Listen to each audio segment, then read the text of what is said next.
اعوذ باللہ من الشیطان اللعین الرجیم بسم اللہ الرحمن الرحیم الحمد للہ رب العالمین وصلی اللہ علی سیدنا و نبینا محمد و آلہ الطیبین الطاہرین المعصومین لا سیما بقیت اللہ فی الارضین.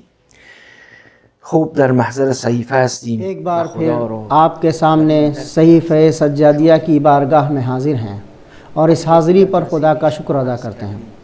جیسا کہ ہم نے گزشتہ جلسے میں عرض کیا کہ صحیفہ سجادیہ امام زین العابدین کا ایک جدید ایجاد کردہ اسلوب تھا جو حقائق زندگی کے بیان کرنے کے لیے آپ نے اختیار فرمایا تھا.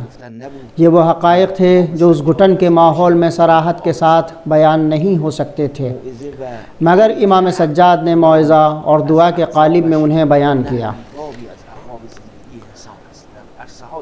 آپ نے وعظ اور دعاؤں کا ہر باب انسان کی زندگی کا باب شمار کیا ہے جو مختلف عرصہ حیات میں کھلتا ہے.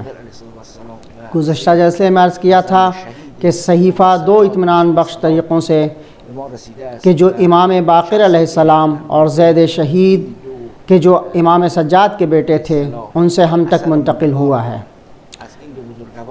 جس شخص نے ان دونوں بزرگواروں کے آثار کو ہم تک پہنچایا وہ حضرت امام جعفر صادق علیہ السلام کے ایک صحابی متوکل ابن ہارون تھے. البتہ جو سرمایہ انہوں نے جمع کیا تھا اس میں 75 دعائیں تھیں، لیکن آج ہمارے پاس 54 دعاؤں سے زیادہ نہیں ہیں. ہم یہ بھی عرض کر چکے ہیں کہ صحیفہ کاملہ کو اس کمال کی وجہ سے کہا جاتا ہے جو اس کی دعاؤں میں موجود ہے. اس کا یہ مطلب نہیں کہ اس میں تمام دعائیں جمع کر کے کامل کر لیا گیا ہے. البتہ جو دعائیں باقی بچی تھیں ان کو مستدرکات نامی کتابوں میں جمع کیا گیا ہے.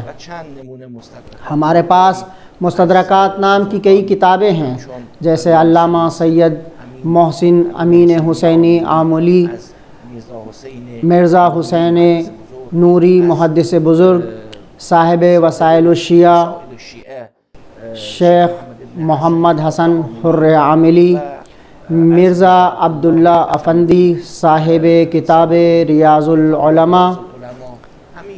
ان سب نے مستدرکات لکھی ہیں اور اسی طرح شیخ محمد بقیر میرزند قائنی کے علاوہ بھی اور دیگر مستدرکات لکھنے والے ہیں، مگر ہم نے صرف ان کی طرف اشارہ کیا ہے. آغا بزرگ تہرانی کے علاوہ اور بہت سے علماء نے اس پر مختلف شرحیں لکھی ہیں کہ جو صحیفہ سجادیہ کی دعاؤں کو سمجھنے میں بہت مفید ہیں. البتہ صحیفہ سجادیہ جو قرآن کے بعد بہت باعظمت کتابوں میں شامل ہے مختلف ادراک والے افراد کے لیے قابل استفادہ ہے. جو لوگ صحیفہ سجادیہ کی گہرائی میں اترنا چاہتے ہیں اور اس سمندر میں غواصی کا ارادہ رکھتے ہیں وہ حتمی طور پر اس کی شروع کا مطالعہ فرمائیں. اس کے لیے فارسی زبان میں بھی بہت سے افراد نے شرحیں لکھی ہیں. ان میں سے کچھ یہ ہیں: حاج سید علی نقی فیض الاسلام، علامہ حاج مرزا ابو الحسن شعرانی اور معاصرین میں جناب حسین انصاریان، مرحوم آیت اللہ حسن ممدوحی کرمانشاہی، اور ان کے علاوہ اور بھی دیگر حضرات نے اس کے ترجمے اور شرحیں لکھی ہیں. یہ سب اس مقدمے کی تکمیل تھی جو میں عرض کرنا ضروری سمجھتا تھا. اس کے بعد یہ نکتہ کہ جو مجھے عرض کرنا ہے وہ عناوین ہیں جو صحیفہ سجادیہ میں پائے جاتے ہیں.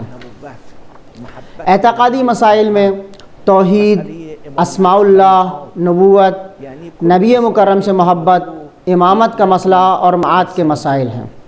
یعنی اعتقاد سے متعلق تمام مسائل کو ایک مخصوص انداز میں صحیفے میں تلاش کیا جا سکتا ہے. توحید کے ایسے مسائل اس میں ذکر ہوئے ہیں کہ شاید کسی فلسفی اور عرفانی کتاب میں بھی کمی سے اتنے بلند پایہ مضامین دستیاب ہوتے ہیں.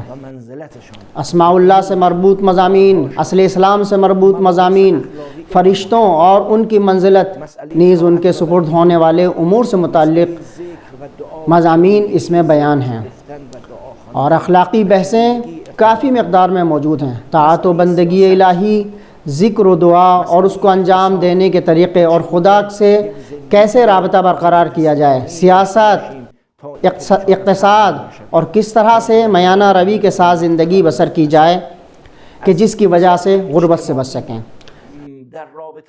اجتماعی اور سماجی مسائل،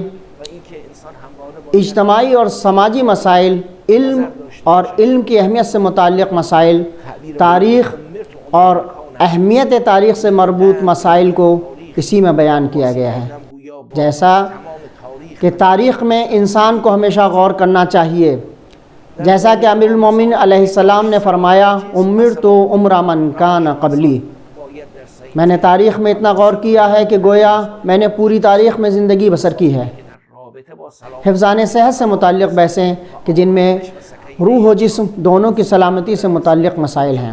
ماہرین نفسیات کو صحیفے کے اندر غور کر کے نفسیات کے وہ مسائل جو روح و روان کے لیے مفید ہیں استخراج کرنا چاہیے، جن سے روحانی سکون و آرام فراہم کیا جا سکے۔ یہ ساری بحثیں بعد میں بیان ہوں گی، اس وقت صرف ان عناوین کی فہرست آپ کو سنا رہا ہوں۔ بہت اہم مسائل میں سے ایک مسئلہ فوجیوں اور سرحدوں کے محافظوں کا ہے، آپ نے اس کو بھی تشنا نہیں چھوڑا۔ سرحد کے محافظوں کے لیے بھی دعا کرنا فریضہ بتایا ہے۔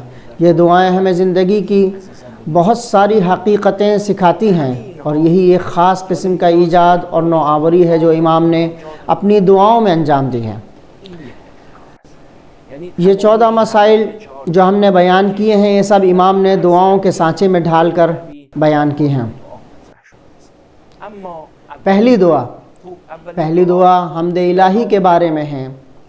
تحمید خدا ارحم الراحمین اسرار صحیفہ کی کنجی ہے، کیونکہ تمام بزرگ ہستیوں کا اس پر یقین ہے کہ اگر انسان توحید سے مانوس ہو جائے اور معارف توحیدی میں کسی طرح داخل ہو جائے تو اس کی زندگی کے تمام امور حل ہو جائیں گے، کیونکہ جب اس کا اخلاق اور کردار، حرکت و سکون اور گفتار وغیرہ سب خدا کے سامنے انجام پانے لگیں، یعنی وہ جہاں بھی ہو اپنے کو اللہ کے سامنے محسوس کرنے لگے اور تمام کائنات کو خدا کے حضور محسوس کرنے لگے، یعنی خالص توحید تک رسائل پالے، تو پھر اس کو کسی درس کی ضرورت نہیں رہ جاتی۔